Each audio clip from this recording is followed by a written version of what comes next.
খেলেই হলো। বেশিরভাগ ক্ষেত্রে এটাই মনে করে থাকে অনেকে। কিন্তু আপনি জানেন কি, ডিম কিভাবে খাচ্ছেন সেটার উপরে নির্ভর করে থাকে তার পুষ্টিমান। বিশেষ করে আমরা পুষ্টিবিদেরা বলে থাকি ডিম আপনি যেভাবেই খান না কেন অবশ্যই সেটি স্বাস্থ্যসম্মত উপায়ে খেতে হবে। কিন্তু কোন উপায়টি স্বাস্থ্যসম্মত সেই বিষয়টি সম্পর্কেও অনেকে জানেন না। আমরা সাধারণত বলে থাকি ডিমটি যখন আপনি সেদ্ধ করে খাচ্ছেন তখন এটি কিন্তু পুরো পুষ্টিগুণটা পেয়ে যাচ্ছেন। কিন্তু তাই বলে কি পোচ ডিম খারাপ? অবশ্যই না।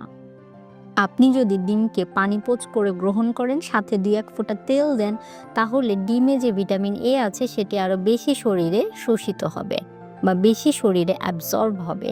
তাই অবশ্যই সপ্তাহে ৩ দিন যদি সেদ্ধ ডিম খান, আর বাকি ৩ দিন বা ৪ দিন চেষ্টা করবেন সামান্য পরিমাণে তেল দিয়ে পানিপোচ করে ডিমটি গ্রহণ করার জন্য।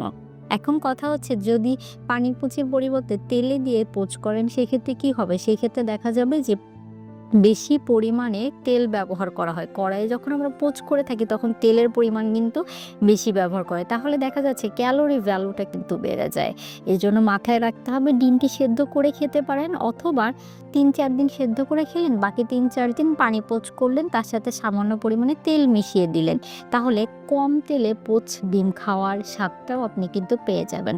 তাই চেষ্টা করবেন ৩-৪ দিন এভাবে ব্যালেন্স করে ডিম গ্রহণ করার জন্য। তাহলে কিন্তু আপনি অনেকটাই পুষ্টি চাহিদা পূরণ করতে পারবেন বা সম্পূর্ণ পুষ্টি ডিম থেকে পেয়ে যেতে পারবেন। ধন্যবাদ।